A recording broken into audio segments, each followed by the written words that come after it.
Alright, this video is part 2 of our lesson on polynomials. In this video we will focus on graphing quadratic equations that are in standard form, and also we will learn how to rewrite a quadratic equation and change it from standard form into vertex form. Alright, if we're going to graph the equation, it would be useful to have a table of values. So maybe draw yourself a table of values like this. Now, this middle one will be special because this is where we will put the vertex. Okay, so when you have standard form, the first thing you want to do is figure out what is the x value of the vertex. The x value of the vertex can be found using this little formula. X equals opposite of b over 2a. Now this is a, b, and c. So when we talk about opposite of b over 2a, b is 4. So the opposite of b, whoops,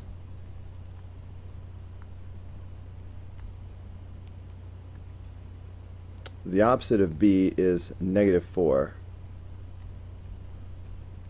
And then 2a would be 2 times 2. So that's -4 over 4. So that's -1. So that is the x-coordinate of the vertex. Alright, that means for the rest of these it will be -2, -3, and then 0 and 1. So let's start with these 5 values and go from there. Let's use our calculator to help us out. So let's see, 2x squared plus 4x minus 3.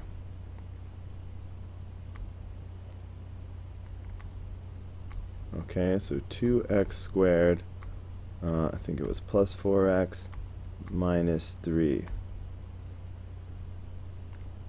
Okay, let's look at the table.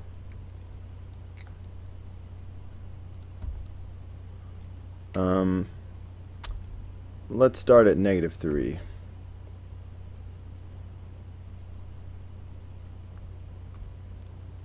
Whoops, not decimal.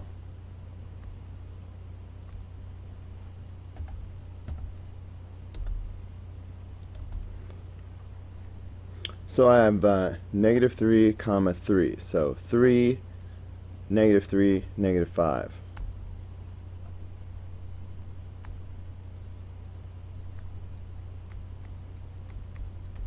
Okay, now because of the symmetry, we can bet that it's going to be the same thing on the other side. So -3 and 3.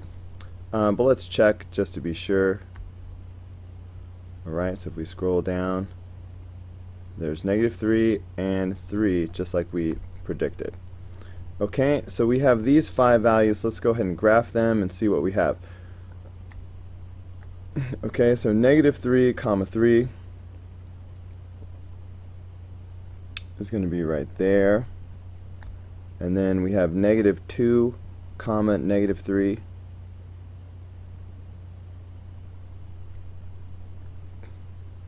And -1, -5. And then repeat. Okay, let's see if we can fit any more values. So let's just scroll down one. Nah, 13 is off the chart. So we'll just make these 5 work for us. So you can basically see the parabola right now. So just go ahead and draw the parabola through these 5 points. Alright, so the parabola would look like that. Alright, now let's take a look at number 6. Now, this is actually the same equation. Is it 2, 4, -3? Yeah, this is the same equation as number 5. But this time we're going to change from standard form to vertex form. Okay? And to do that, we're going to complete the square. So here's what we need to do. This third number, the c value, needs to be something special. And it's not -3. So we need to get this -3 out of here. So the way I will do that is by adding 3 to both sides. Okay, so far that gives me, on the left side I have f of x plus 3 equals 2x squared plus 4x. Okay, we're trying to complete the square. Now at some point we're going to take half of the middle and square it, if that sort of jogs your memory about how completing the square works.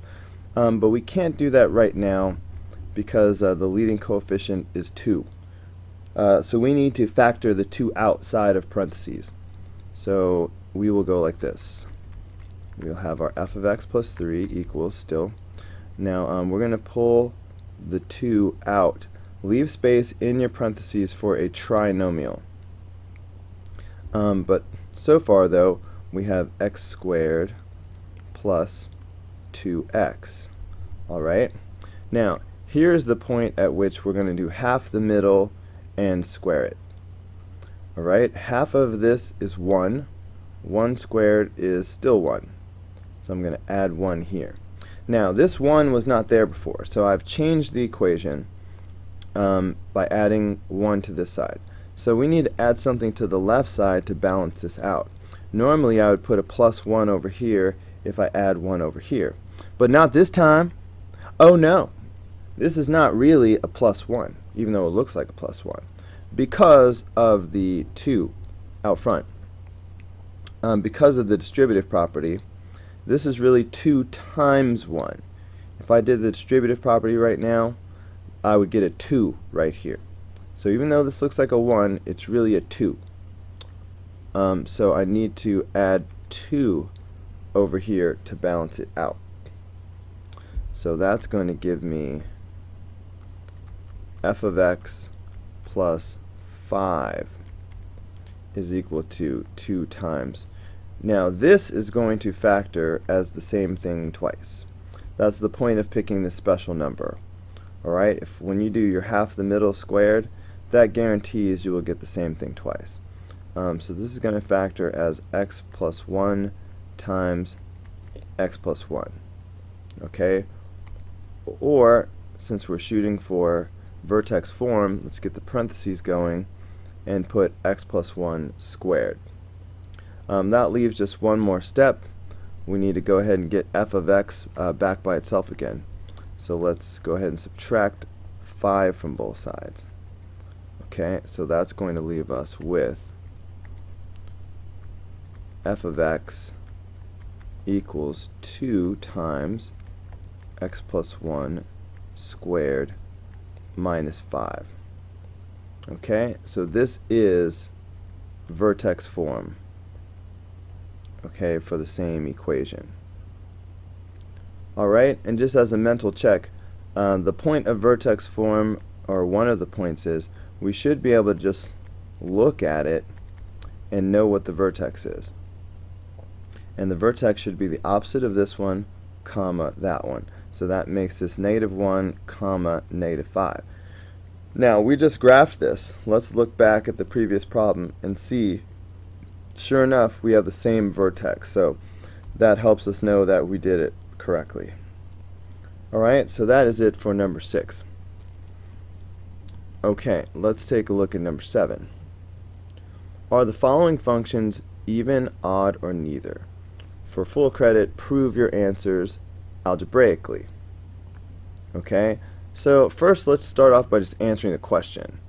We should know at a glance whether or not this is going to be even, odd, or neither. And we're talking about symmetry, okay, not degree. If this function is going to have even symmetry, all of the exponents have to be even. So this one is a little extra easy because 4, 6, 2, yeah, clearly all of the exponents are even. So this is going to have even symmetry. Okay, why did that go black just now? I don't know. Maybe if I jiggle it. Alright, so we know it's going to be even. But for full credit, let me show you how to prove it algebraically. Well, first of all, I'd like you to put a box around the original equation. So here's f of x. Just put a box around it for me so we can easily refer back to it later. Now, above this, we need to create negative f of x, the opposite of f of x. And that's just what you get if you multiply everything by -1. So this will be negative x to the 4th power plus 5x to the 6th power minus 4x squared.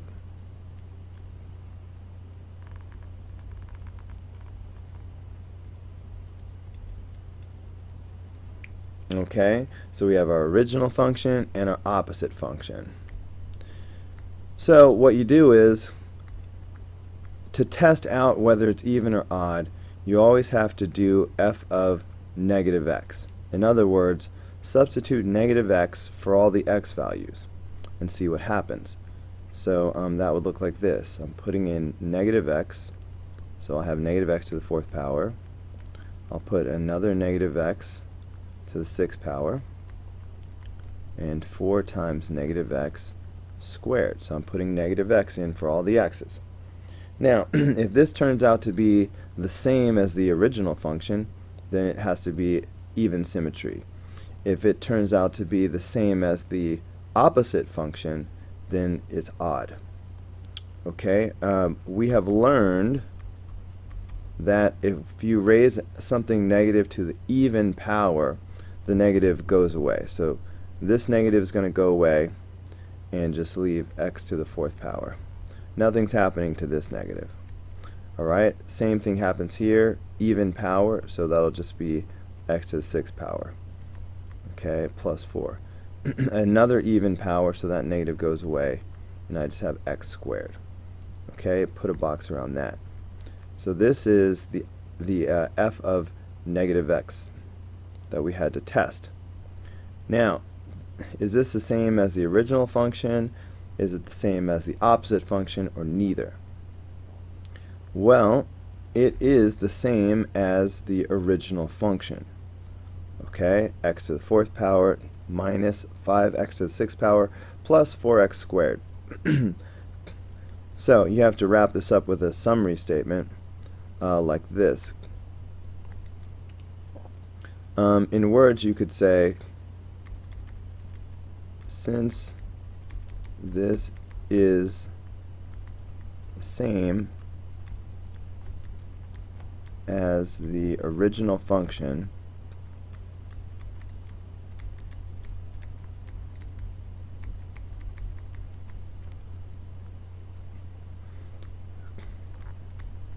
even symmetry.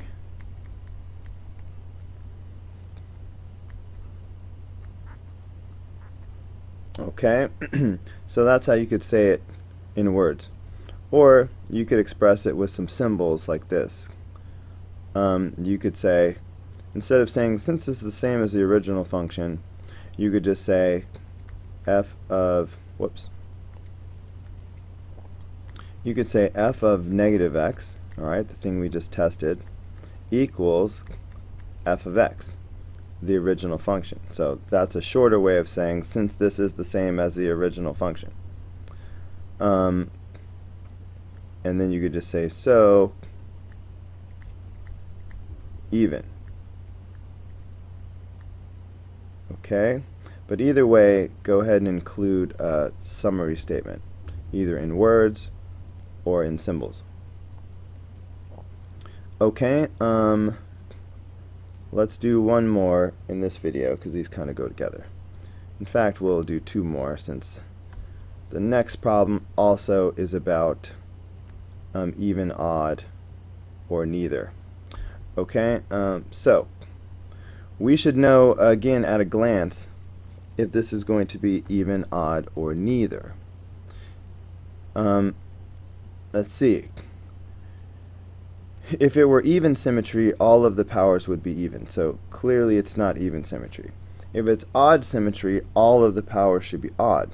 Now at a glance, it might look like all of the powers are odd, but that is actually not the case. We have the visible powers are odd, 5, 9, and 3. But what about the constant? This constant of 1 is the same thing as 1x to the 0 power. There were 0 x's here. That's x to the 0 power. And 0 is an even number. So we have 3 odd powers and an invisible even power.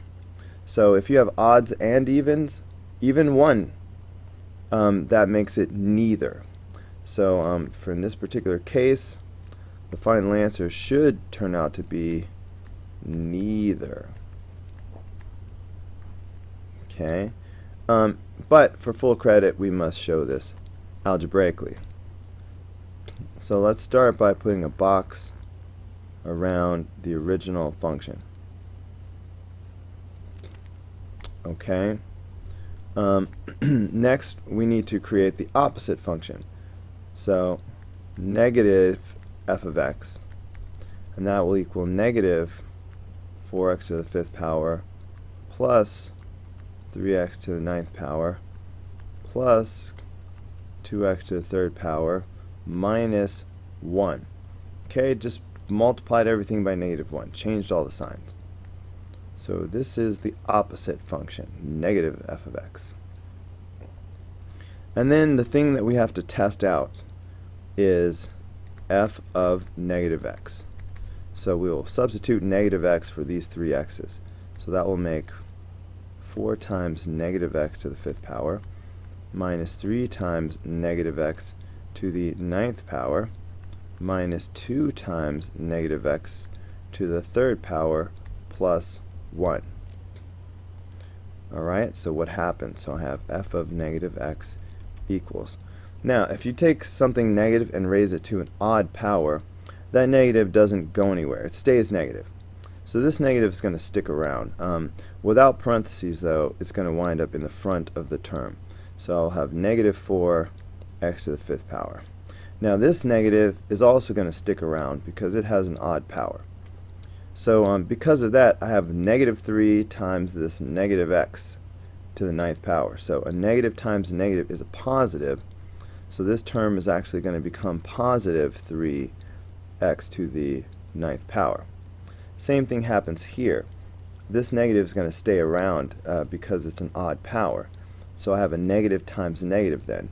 And again, that will be a positive 2x to the 3rd power. And this plus 1, nothing's happening with it. Okay, so this is the thing I had to test out, f of negative x. The question is, does it match the original function, which would make this even symmetry? Or does it match the opposite function, which would make it odd symmetry? Well, the truth is, let's see, if we look term by term, negative 4x to the 5th power, negative 4x to the 5th power. Looking odd so far. Positive 3x to the 9th power, positive 3x to the 9th power. Positive 2x to the 3rd power, positive 2x to the 3rd power. But, oh, what? Whoa, what's this?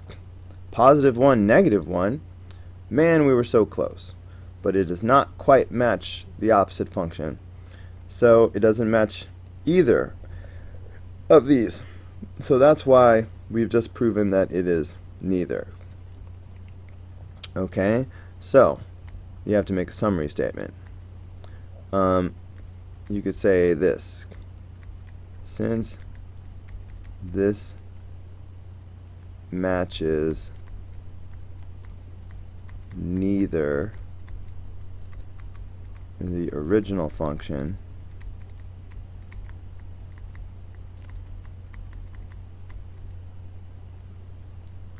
nor the opposite function,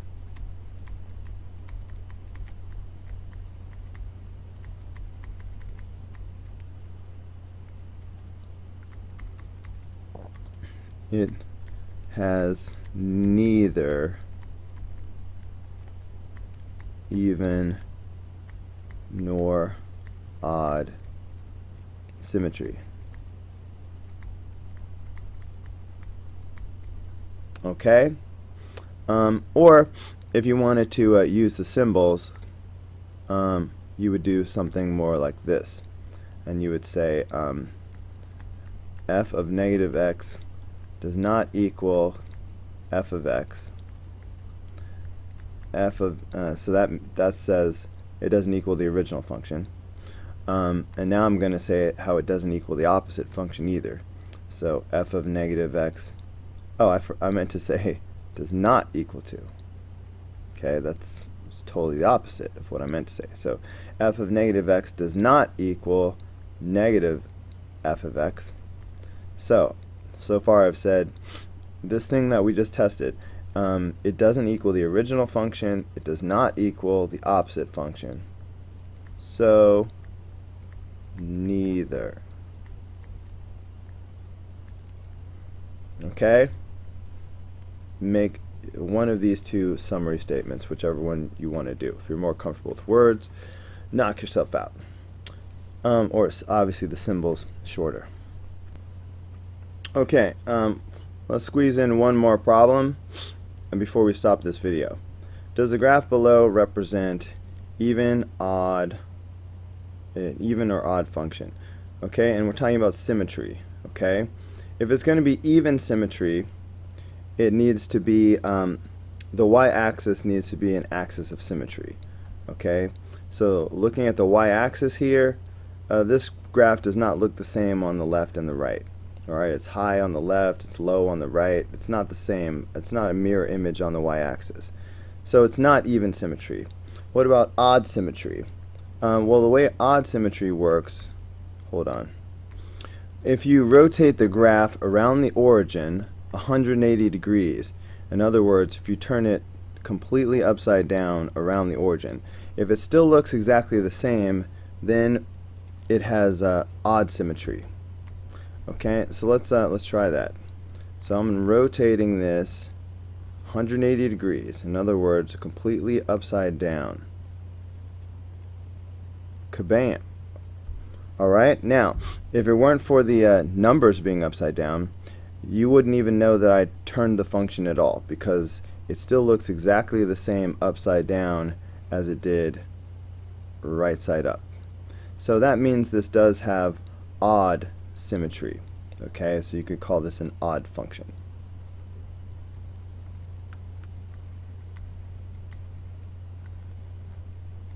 Oh, it says explain why. Okay, so I just already said it in words. If you turn the graph upside down,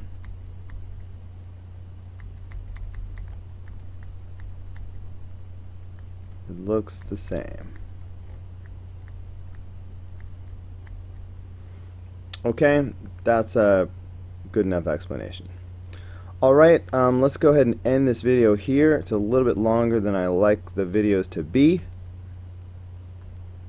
but we will pick up part 3 of our polynomial lesson with problem number 10, where we will talk about direct substitution and end behavior, and you know what, we'll probably go ahead and finish this this lesson with the third video. We'll analyze the characteristics of a function or two. Alright, I hope this is helping you guys so far. I'll see you on the next video.